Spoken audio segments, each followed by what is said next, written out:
vont débuter avec la prise de conscience générale de ces éléments qui, pour l'instant, je me répète, sont néanmoins déjà en possession de diverses administrations françaises, mais également de l'appareil exécutif au travers de la présidence de la République et du ministère des Affaires étrangères, puisque ce sont les deux ministères qui sont les plus concernés.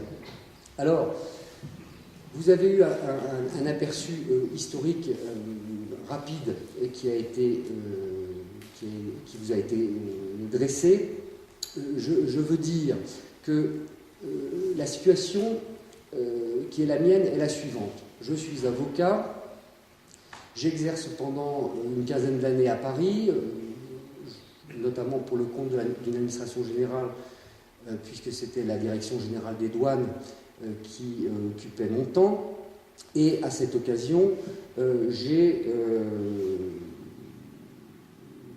bien étudié le fonctionnement, j'ai bien vécu de l'intérieur le fonctionnement de l'État français.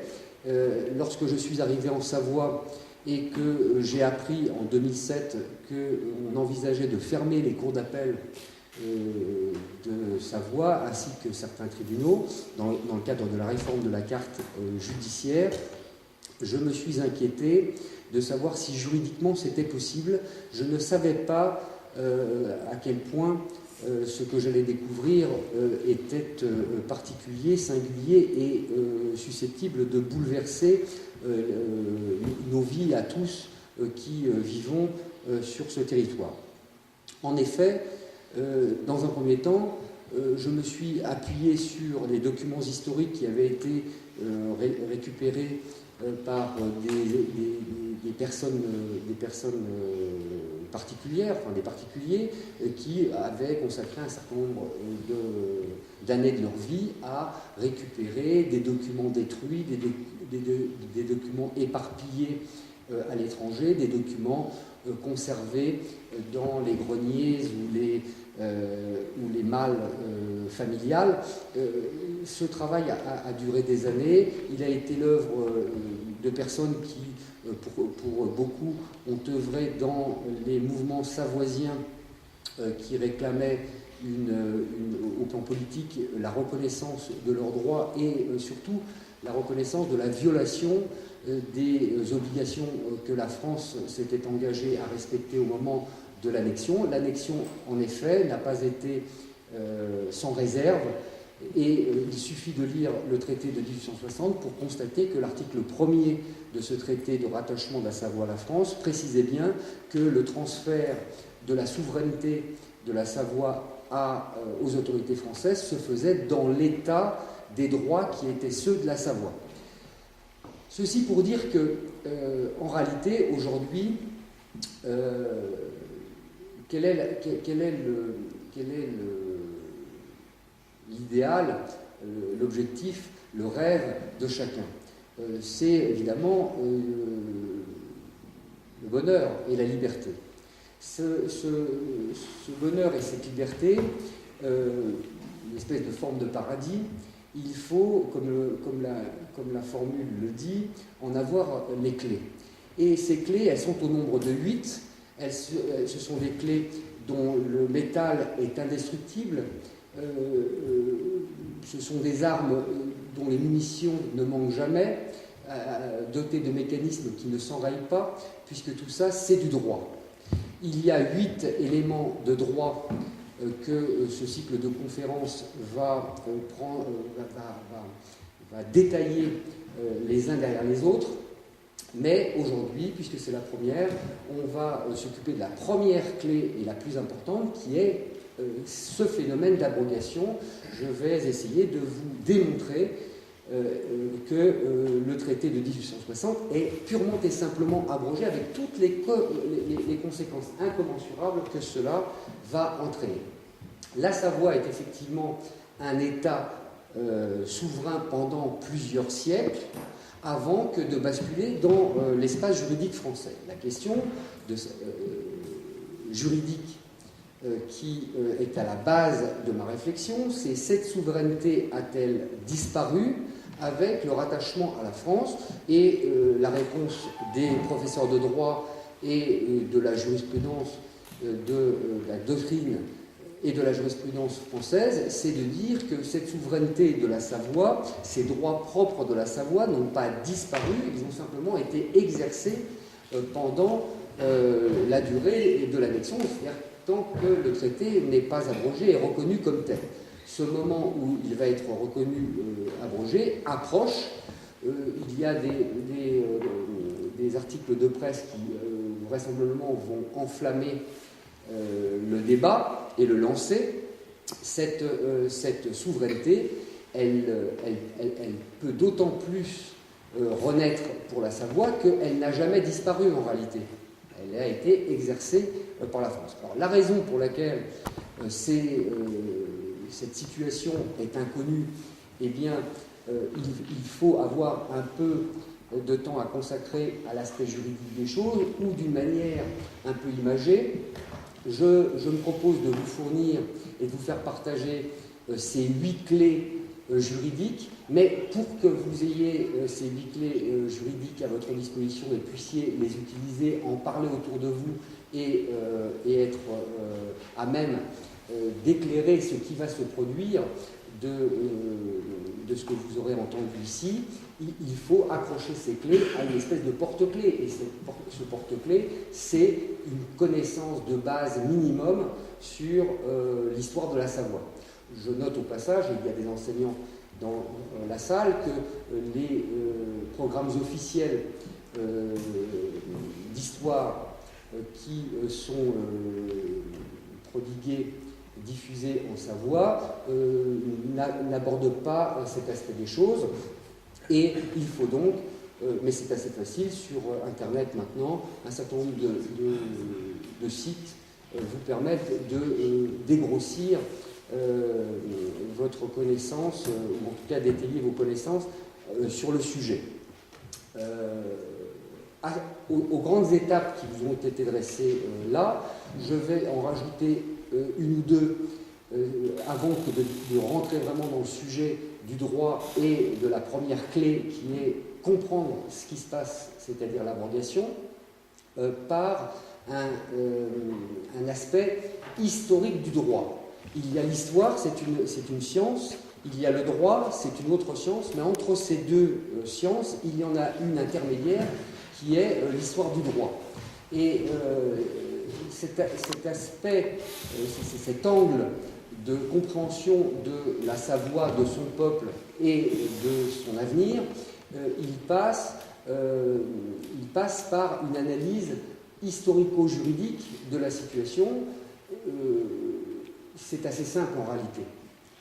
La Savoie est un État souverain pendant plusieurs siècles.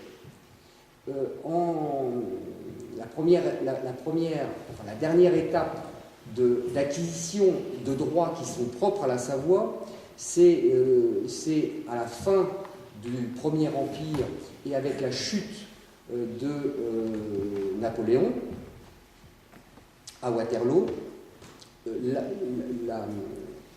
la carte d'Europe est redessinée. La France, qui a occupé quasiment toute l'Europe durant le Premier Empire,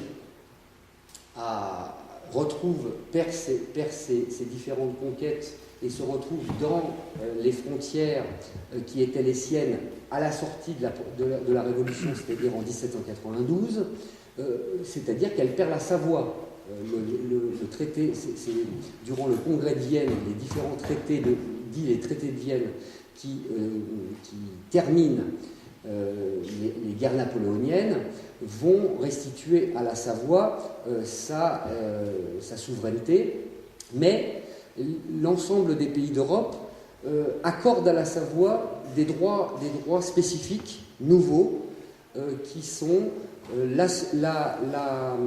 neutralité et des zones franches. Qu'est-ce que c'est que ça? À l'époque, en 1815, les moyens de transport modernes n'existent pas, et il est intéressant que les troupes françaises et autrichiennes, notamment, qui ont l'habitude de s'affronter pour des raisons géostratégiques et géopolitiques de l'époque, régulièrement, il est intéressant de rallonger le temps de progression afin de permettre aux armées de se préparer et de réagir à une invasion ou une préparation d'invasion. Et c'est dans ces conditions que l'idée, c'est de renforcer le verrou que constitue la Confédération helvétique en étendant sur le territoire de la Savoie cette particularité d'avoir le droit de ne pas faire la guerre si l'on ne veut pas la faire, et d'habiter un territoire dans lequel les armées ne peuvent pas livrer bataille. Cette particularité, elle est accordée avec l'assentiment de toute l'Europe à la Savoie, et il y a une zone neutralisée, c'est-à-dire une zone matérialisée dans laquelle effectivement on ne peut pas se battre, qui est déterminée et qui, sauf erreur, s'étend du nord, et quasiment de Genève, à quasiment Albertville, avec la limite sud du Gine. Cette neutralité, elle permet donc de verrouiller et d'empêcher les armées de se mouvoir. On est toujours au début du XIXe siècle, à la fin des guerres napoléoniennes. Il faut donner un avantage particulier à cette zone pour que cette neutralité elle soit prospère et qu'elle puisse être effective. Et c'est dans ces conditions qu'on accorde des privilèges particuliers de détaxe et de zones franches sur la partie limitrophe de la Confédération helvétique qui doit l'intervention et la protection militaire, et la Savoie qui donc bénéficie a priori d'avantages qui devraient la développer. En réalité, ces avantages, ils existent au moment du rattachement de la Savoie à la France, mais rapidement, pour diverses raisons que l'on approfondira dans les précédentes conférences, enfin dans les prochaines conférences, pour différentes raisons, ces privilèges non seulement ne seront pas respectés, mais ils seront bafoués. Cette situation, donc, d'une Savoie ayant des droits, cédés à la France avec ses droits qui ne sont pas respectés, ce qui génère certaines réactions de la part de personnes qui, amoureux de la vérité ou amoureux des vieux papiers, vont réunir tout ça et retrouver ces particularités et peuvent, à un moment donné, les réclamer. Ce travail, il prend soudain, dans les années 2007-2010, un tournant, connaissent un virage au plan juridique, puisque on va passer d'une analyse de violation d'obligations à une analyse consistante à dire mais en réalité, peu importe de savoir si ces droits ont été respectés ou ne l'ont pas été, s'il faut en tirer conséquence ou pas, y a-t-il caducité, y a-t-il des comptes que la France doit rendre à la Savoie et à ses populations. En réalité, ça évolue avec un argument beaucoup plus puissant qui est de dire que ce traité de 1860, il explose en vol du fait du non-respect flagrant d'un traité signé à Paris par la diplomatie française. Cette violation du traité de Paris du 10 février 1947 entraîne purement et simplement la perte de deux des départements les plus riches de France, de deux départements que sont la Savoie et la Haute-Savoie, les départements 73 et 74 qui constituent la Savoie historique. Je ne parle pas, et pourtant ils sont concernés de la même manière, de Nice et de l'arrière-pays niçois, puisque le traité de Turin du 24 mars 1960 scelle le rattachement de la Savoie et de Nice. Cela étant, nous sommes en Savoie, on va se contenter de parler du problème de la Savoie, mais les raisonnements juridiques et tout ce que j'explique concernant l'abrogation sont évidemment non seulement transposables, mais parfaitement applicables également au problème de Nice, à cette différence près que la configuration géographique et les potentiels socio-économiques et culturels de la Savoie rendent encore plus évident la possibilité d'un renouveau, d'une renaissance, d'une reconnaissance d'une nouvelle Savoie, d'un nouvel État de Savoie. En ce qui concerne Nice, ils sont concernés. Cela étant, il peut y avoir des solutions différentes en ce qui concerne l'avenir de Nice et du pays niçois, mais je souhaitais quand même en parler un peu, car évidemment, ce qui se passe en Savoie au niveau juridique est suivi de près par des juristes à Nice et dans l'arrière-pays niçois qui sont susceptibles d'appliquer les mêmes recettes pour obtenir des résultats comparables. J'aborde immédiatement le juridique. Vous l'avez compris, il y a en réalité pas grand-chose à savoir. Il y a simplement à savoir qu'il y a deux traités. Le traité de 1860, le traité de Turin d'annexion de la Savoie et de Nice du 24 mars 1860, et le deuxième traité, c'est le traité de Paris du 10 février 1947. Qu'est-ce que c'est que ce traité? C'est le traité de paix avec l'Italie, qui est signé le 10 février 1947, c'est-à-dire très près de la fin de la Deuxième Guerre mondiale, à fin 1945, création de l'ONU, et dès février 1947, il y a un traité de paix signé à Paris entre l'Italie et l'ensemble des puissances vainqueurs de la Deuxième Guerre mondiale. Pourquoi cet empressement à signer la paix? Parce que tout simplement, l'Italie considère qu'elle fait partie des nations vainqueurs, puisque l'Italie a renversé Mussolini et a aidé les troupes américaines et françaises notamment à reconquérir le bassin méditerranéen et remonter jusqu'à Berlin. Par conséquent, il demande à faire partie de l'ONU, qui a été créée environ une dizaine de mois ou une douzaine de mois, 14 mois, décembre 45, février 47, ça a été créé il y a un peu plus d'un an, et ils veulent en faire partie. Mais pour en faire partie, encore faut-il que l'Italie signe un traité de paix. Ce traité de paix du 10 février 47 est-il en vigueur? Est-il, lui, inattaquable? Je vais expliquer que le traité de 1860, il est abrogé, purement et simplement, annihilé. Il est annihilé par ce traité de 1947, mais encore faut-il que le traité de 1947 soit bien en vigueur. Alors il l'est de manière évidente, et tout le monde peut le comprendre aisément, parce que tout simplement c'est le traité de paix entre l'Italie et la France et 20 autres nations. Est-ce que quelqu'un peut douter que la France soit en paix avec l'Italie? Non, elle est en paix avec l'Italie grâce à ce traité qui est en vigueur. Il est d'autant plus en vigueur qu'il est enregistré à l'ONU sous le numéro 1-747 et que ce traité est en vigueur, est enregistré à l'ONU. Que dit ce traité du 10 février 1947? Il dispose d'un article, de plusieurs dizaines d'articles, mais il y a un article qui est un petit peu plus important que les autres, et pour ce qui nous concerne est fondamental, c'est l'article 44.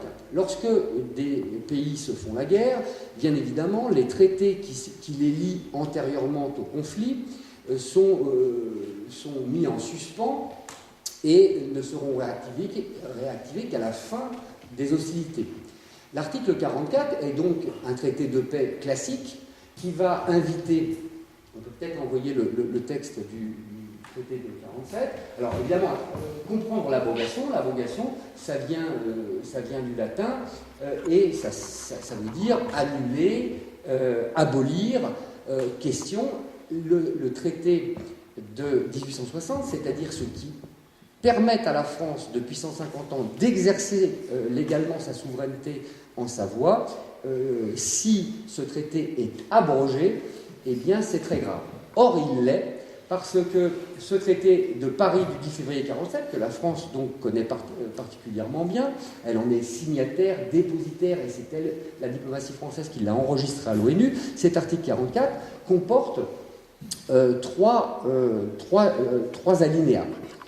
Premier alinéa rappelle aux signataires, donc à la France en particulier et principalement, qu'il convient d'avertir et de notifier aux Italiens, lesquels des traités antérieurs à la Deuxième Guerre mondiale, on entend remettre en vigueur du fait de la paix qui est signée. Deuxième paragraphe, rappelle aux signataires, donc à la France principalement, que l'ONU existe, que par conséquent il y a un secrétariat général qui est chargé d'enregistrer les différents traités et les diplomaties doivent déposer au secrétariat général de l'ONU les différents traités pour pouvoir éventuellement faire trancher les problèmes sur la base des textes et engagements qui ont été régularisés entre les États membres. Mais il y a un troisième alinéa.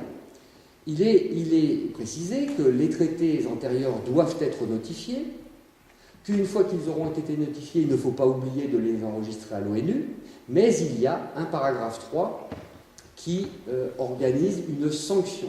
Cette sanction, elle est imparable, elle est claire, nette et précise. À défaut d'avoir respecté les paragraphes 1 et 2, c'est-à-dire d'avoir notifié aux Italiens les traités antérieurs et de les avoir enregistrés à l'ONU, le nouvel espace juridique international, la nouvelle diplomatie mondiale estime qu'il faut notifier aux Italiens puis enregistrer. Et que si on ne le fait pas, dans la mesure où c'est les nouvelles bases de la diplomatie mondiale, l'ONU, on est, je vous rappelle, en février 1947, 14 mois après la création de l'ONU, il est important que cet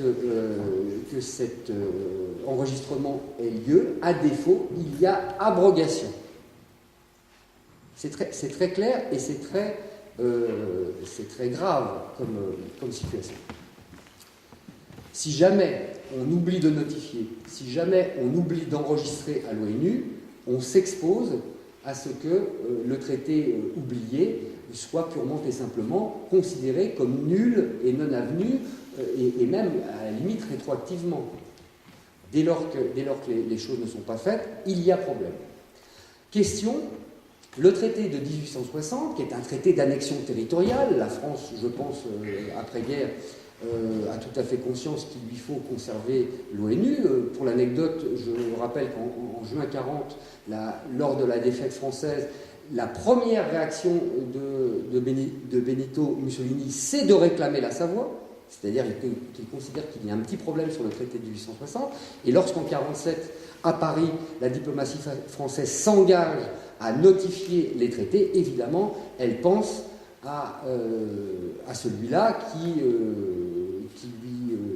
lui garantit de pouvoir exercer sa souveraineté, de lever des impôts et de mener la politique qu'elle souhaite sur le versant nord des Alpes. Cependant, il y a un problème. Et c'est pour ça que le traité n'est pas enregistré à l'ONU. Il y a un problème très simple. L'ONU, c'est une organisation qui a été créée à la fin de la Deuxième Guerre mondiale pour empêcher qu'il y en ait une troisième. À la fin de la Première Guerre mondiale, la diplomatie mondiale a créé la Société des Nations, la SDN, l'ancêtre de l'ONU. 30 ans plus tard, manque de chance, la guerre des DER n'est pas la guerre des DER, et les combats, les gaz toxiques, l'utilisation des mitrailleuses, etc., a quand même couché pas mal de monde. On envisage donc de créer une organisation à l'issue de la Deuxième Guerre mondiale, donc de l'échec de la SDN, une organisation un peu plus raffinée, dotée de pouvoirs plus efficaces. Et c'est comme ça que l'ONU est créée. Mais elle est créée en réaction à la Deuxième Guerre mondiale. Et qu'est-ce que la Deuxième Guerre mondiale, si ce n'est une réaction européenne contre l'hégémonie et les conquêtes territoriales de l'Allemagne, avec à titre principal l'invasion de la Pologne, et côté Pacifique, l'expansion de type colonial, en tout cas territorial et militaire, du Japon dans le Pacifique. Si les alliés en Europe se réunissent pour mettre à bas le Troisième Reich, c'est en réaction à cette expansion territoriale. Et si les États-Unis d'Amérique interviennent dans le conflit de la Deuxième Guerre mondiale, c'est en raison de l'expansion territoriale inquiétante dans le Pacifique de l'Empire japonais. C'est dire que l'ONU repose sur l'idée qu'il ne faut plus que les puissances militaires envahissent les voisins. Et pour faire un parallèle, en tout cas une liaison avec l'actualité immédiate, vous remarquerez que les interventions militaires aujourd'hui se font sous couvert de résolutions de l'ONU qui sont des résolutions destinées officiellement à maintenir la paix. En réalité, il n'y a plus de guerriers, il n'y a plus que des mainteneurs de paix. En réalité, sur le terrain, c'est exactement la même chose. Ce sont des hommes en armes qui reçoivent des missions militaires, mais on est obligé d'en mitoufler les décisions politiques, stratégiques, économiques, financières et sous couvert de la diplomatie, dans un enrobage juridique dans lequel on vient maintenir la paix, on vient protéger les populations. En fait, on tue, on mène des opérations militaires, mais surtout, on tue, mais ce sont des dommages collatéraux, ce ne sont pas des volontés. Il ne s'agit pas de faire la guerre, il s'agit de maintenir la paix de manière militaire, martiale. En réalité, c'est assez hypocrite, mais vous comprenez que ça repose sur l'esprit même de la création de l'ONU, qui est d'empêcher les conquêtes territoriales et de revenir à une situation où chacun reste chez soi, se développe souverainement, sans que le voisin, dès qu'il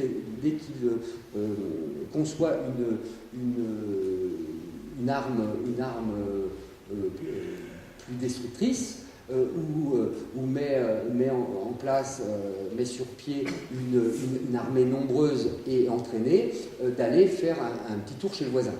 C'est interdit par l'ONU. C'est d'ailleurs pendant même le conflit de la Deuxième Guerre mondiale qu'avec ce qu'on appelle le traité de l'Atlantique, les futurs vainqueurs commencent à jeter les bases de ce qu'ils estiment être nécessaire et utile pour le monde, et on a, dès la charte de l'Atlantique, mais ensuite avec la charte de l'ONU et son article 1er, la démonstration que les États membres doivent comprendre qu'ils ne peuvent plus aller chez le voisin. En 1945, ils sont une vingtaine à créer l'ONU. Aujourd'hui, ils sont 193. Le Soudan ayant fait l'objet d'une partition, et depuis quelques jours, il y a 193 États membres. D'où viennent les 173 qui n'ont pas créé l'ONU en 1945? Tout simplement de la décolonisation. À partir de 1947, l'état d'esprit que je viens de rappeler produit son œuvre. L'Inde acquiert son indépendance, Madagascar, les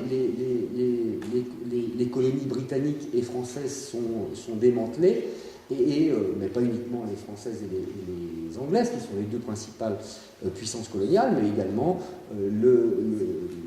la puissance coloniale italienne qui occupe la Mauritanie et précisément la Libye. Là, on est vraiment dans l'actualité. Si la Libye devient indépendante, si aujourd'hui c'est un État souverain, si aujourd'hui des résolutions sont adoptées la concernant, c'est parce que l'ONU est devenue un État membre en 1955. Sur la base de quoi? Précisément du traité de 1947 et de son article 44, puisque l'Italie était signataire du traité de Paris et qu'elle était obligée d'enregistrer à l'ONU les différents traités qui étaient les siens, et le bureau de décolonisation s'est chargé de lui expliquer qu'avant de rentrer à l'ONU, il lui fallait se séparer de ses colonies africaines. Si la Libye existe, c'est parce que le traité de 1947, et l'article 44 notamment, a obligé l'Italie à décoloniser la Libye. C'est donc assez amusant de constater que ce traité de 1947, il établit l'abrogation et finalement la perte des deux départements, c'est-à-dire purement et simplement la liberté, la souveraineté juridique retrouvée, renaissante, la reconnaissance inéluctable du nouvel État de Savoie pour des raisons purement juridiques. Cet article 44, je vous le rappelle, obligeait à notifier aux Italiens et obligeait ensuite à enregistrer à l'ONU. On ne pouvait pas enregistrer à l'ONU en 1947. Si on le faisait, je dis on, je parle des autorités françaises, si les autorités françaises respectaient ce traité, ils déclaraient le traité de 1860 d'annexion territoriale et immédiatement le bureau de décolonisation serait tombé sur la France pour lui demander comment ils envisageaient et comment ils comptaient traiter le problème de cette annexion territoriale. D'autant que, vous l'avez compris par l'exposé précédent, cette conquête s'est faite de manière militaire. Les Français ayant fourni un certain nombre de dizaines de milliers de soldats aux Piémontais pour bouter les Autrichiens de la Lombardie, en contrepartie de quoi la Savoie a été cédée. Mais c'est une opération militaire. Le bureau de décolonisation en 1947, si la diplomatie française se met à déclarer le traité de 1860, il va y avoir des comptes à rendre. C'est ce que l'on veut éviter. On ne va donc pas enregistrer. Quelle preuve ai-je? Quelle preuve puis-je vous fournir? Quelle est la nature de la première clé indestructible au plan juridique que je vous demande d'accrocher à votre porte-clés historique, votre culture générale de l'histoire de votre pays ou du pays dans lequel vous habitez? Eh bien, c'est précisément ce défaut d'enregistrement. Ils n'ont pas enregistré car ils ne pouvaient pas le faire. Et quelle est la preuve que je vous fournis? Tout simplement, deux preuves.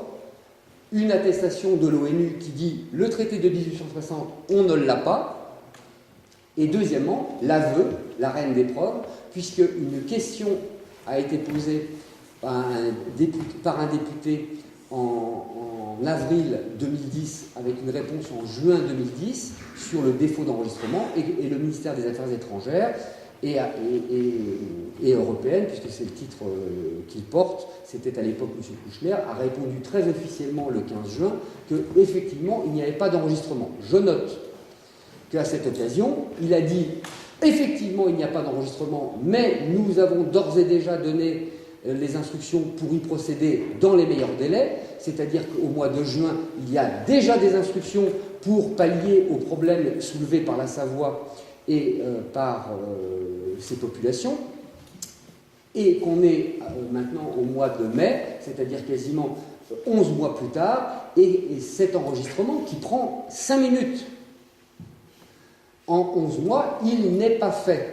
Il n'est pas fait, alors même qu'au journal officiel, un ministre s'est engagé devant les représentants du peuple français, et il n'y avait pas de problème de revendication politicienne, puisque c'est un député de la majorité présidentielle qui a posé la question, puisque les députés de la majorité présidentielle de Savoie refusaient de la poser.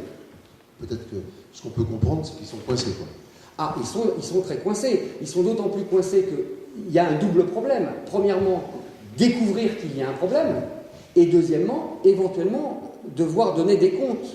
Comment se fait-il que ce problème soit découvert par un avocat, qu'il vous donne tous les éléments pour en parler et en tirer des arguments au profit de vos élus, au profit des populations de votre pays, et comment se fait-il que vous ne l'utilisiez pas? C'est-à-dire que... En fait, il y a deux côtés. D'un côté, s'ils enregistrent, ils sont obligés de décoloniser, donc de rendre la souveraineté à la Savoie. Et s'ils n'enregistrent pas, c'est de fait libre. Bah oui. Hein, alors, en 1947, tout à fait. En 1947, ils ne peuvent pas enregistrer parce qu'ils risquent d'avoir des comptes à rendre et d'entrer la Savoie dans la moulinette, dans le tube de la décolonisation obligatoire. Et aujourd'hui, lorsqu'un député extérieur à la Savoie qui se fait taper sur les doigts, je vous laisse imaginer ce qui lui est arrivé, forcément, les principaux concernés lui ont reproché de se mêler de quelque chose d'un secteur qui ne le concerne pas. Mais en réalité, ça le concerne, puisque c'est toute la France qui est concernée par la perte de 2 départements. Et il faut faire quelque chose. Il y a un problème. ce défaut d'enregistrement, attesté par l'ONU, avoué officiellement à l'Assemblée nationale comme n'étant pas réalisé, 11 mois plus tard, il n'est toujours pas réalisé, et j'affirme ici qu'il ne peut pas l'être sans que le problème qu'on a essayé d'éviter en 1947 ne se pose en 2011, à savoir que le Bureau de décolonisation demande ce que la France compte faire d'un territoire annexé par l'effet d'un traité caché pendant 60 ans par un État qui est quand même important dans l'ONU, puisque la France est un des 5 membres fondateurs principaux et un des principaux contributeurs, et membre permanent du Conseil de sécurité. Ça fait très désordre. Je vous invite à consulter le texte de cette question en 3 parties. Le traité est-il abrogé? Quid de la décolonisation? Qu'est-ce que nous allons répondre aux États qui sont susceptibles d'être bien amusés de mettre une peau de banane sous les pieds de la diplomatie française et de reconnaître un micro-État, en l'occurrence la Savoie, doté d'avantages particuliers. Qu'est-ce que compte faire la France? Il n'y a donc pas eu d'enregistrement. Question, y a-t-il eu une notification?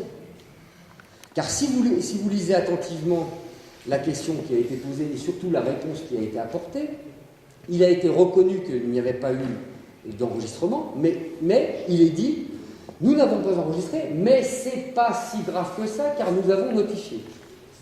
Double erreur, et en tout cas un mensonge éhonté.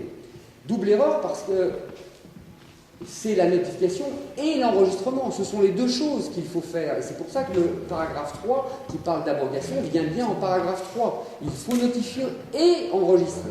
Ce que l'État français dit et sur lequel il ment, c'est de dire nous n'avons pas enregistré, nous allons le faire et on a déjà donné les instructions. C'est faux 11 mois plus tard, mais surtout nous avons notifié. Ils n'ont pas notifié. Ils n'ont pas notifié pour une raison que vous allez comprendre, et là vous allez connaître toutes les dents de la première clé qui vous est fournie au plan juridique, c'est que cette notification, elle aurait donné l'occasion aux Italiens d'enregistrer le traité de 1860 s'il leur avait été notifié.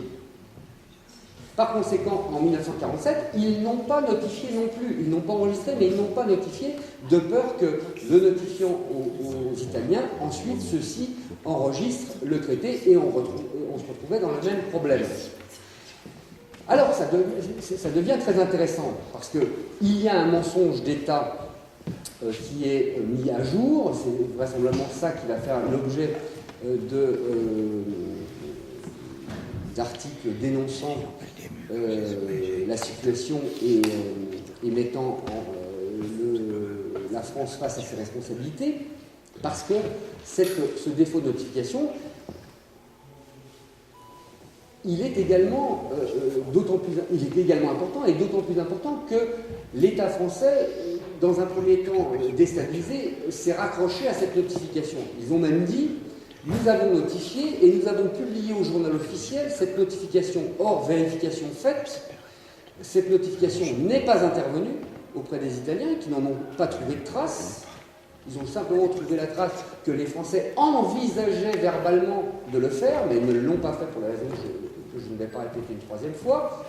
Et cette notification, elle n'a pas fait l'objet d'une publication au journal officiel disant telle date, tel numéro, tel diplomate a notifié aux Italiens. Non, c'est une simple remise en vigueur, c'est-à-dire une déclaration unilatérale que la France a entendu diffuser auprès de sa population. Ce n'est pas un acte diplomatique, de sorte que non seulement il n'y a pas de notification, mais en plus il y a un mensonge d'État dont les journalistes ont demandé et sont actuellement toujours en train d'attendre des réponses satisfaisantes. Il n'y a pas d'enregistrement, il n'y a pas de notification. Que dit l'article 44?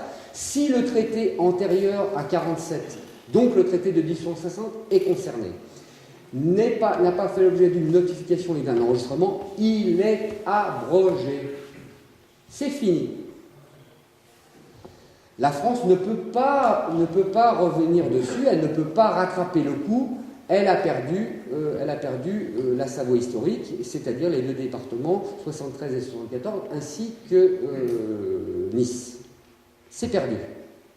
Il faut maintenant rebondir. Il faut essayer de trouver comment ça peut tourner, cette histoire-là. Ben, c'est très simple.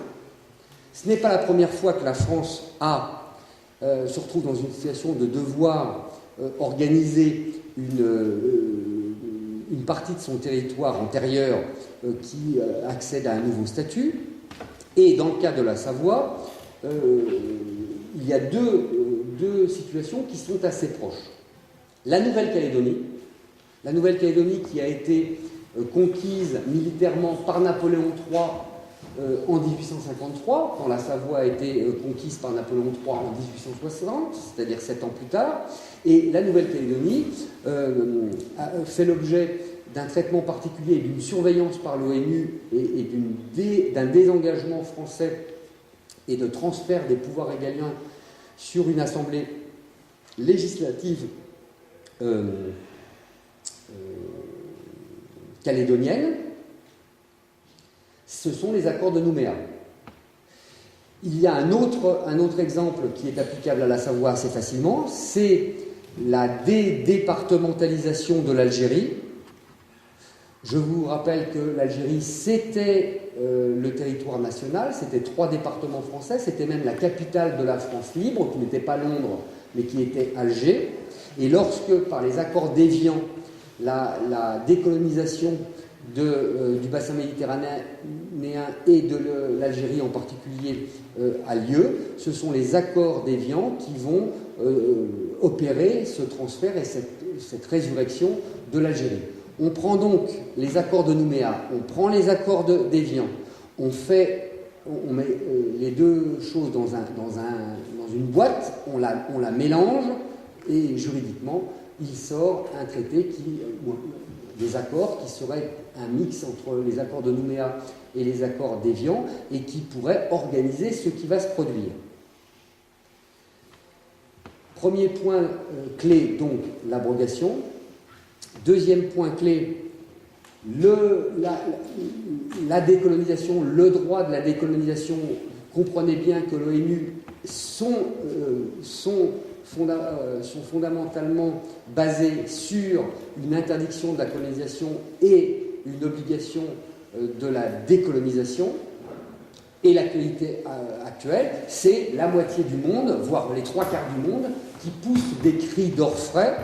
Les États membres de l'ONU, ils sont 193, il y en a 120 au moins, qui poussent des cris en disant les interventions actuelles excèdent les interventions militaires, notamment françaises en Côte d'Ivoire et en Libye, heurtent la résolution, déborde le cadre de la résolution, et c'est très grave parce que l'ONU repose sur une nécessaire reconnaissance de la souveraineté des États membres. Donc là, avec la Savoie, la France se retrouve bien en difficulté, puisqu'elle ne peut pas, au nom de principe, intervenir lorsque, à l'intérieur des frontières putatives qui sont les siennes, qu'est-ce que c'est que ça, une frontière putative ? Une frontière putative, putatif, ça veut dire qu'il y a l'apparence de la légalité, mais qui ne l'est pas, en réalité, si on fouille. La légitimité du droit français, elle est putative. Lorsqu'un policier vous arrête sur la route, il est en réalité, un policier français ou un gendarme français, il est putatif, c'est-à-dire qu'il a l'apparence de la légalité, il a l'uniforme, il a la formation professionnelle pour le faire, il a le carnet à souche, il a le code pénal dans la sacoche de sa moto. Tout ça est vrai, tout ça est réel, mais repose sur du vent. Il repose sur l'abrogation du traité.